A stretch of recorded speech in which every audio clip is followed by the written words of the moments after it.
Алхамдулилла, Алланын буйругу менен көптөгөн жаштар азыркы учурда Куран сүннөткө умтулушуп, Куран сүннөттүн илимин, ошого чакыруу жолдорун үйрөнүп атышат.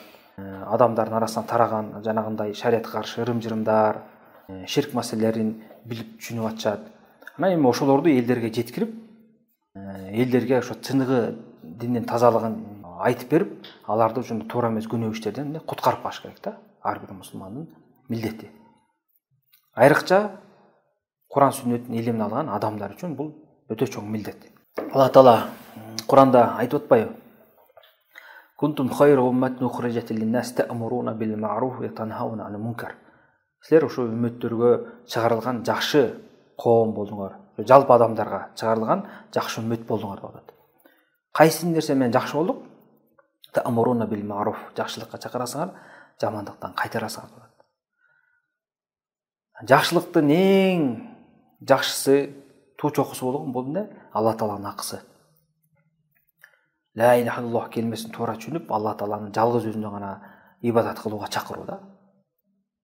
Жамандыктын эң жаманы бул эмне? Ширк, ошондон кайтаруу. Мына ошол нерсени адам баласы түшүндүбү?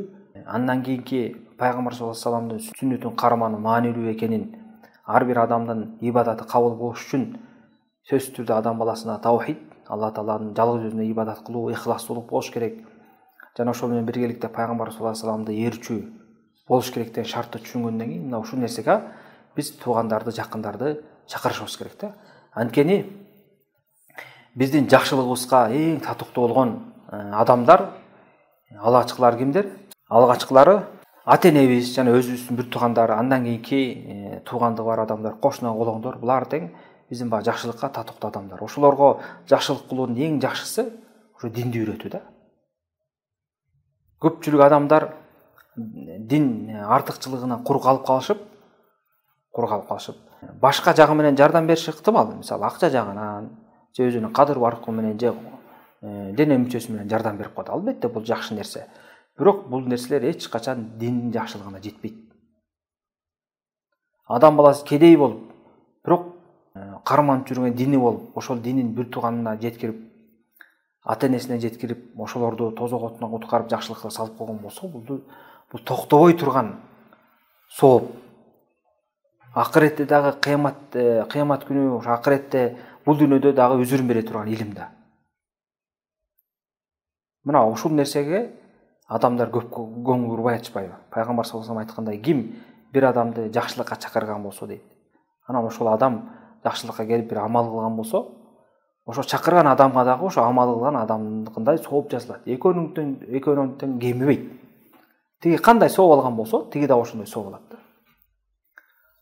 Мына көрүңүздөр, ошо жакшылыкка чакыруунун эң баягы артыкчылыгы.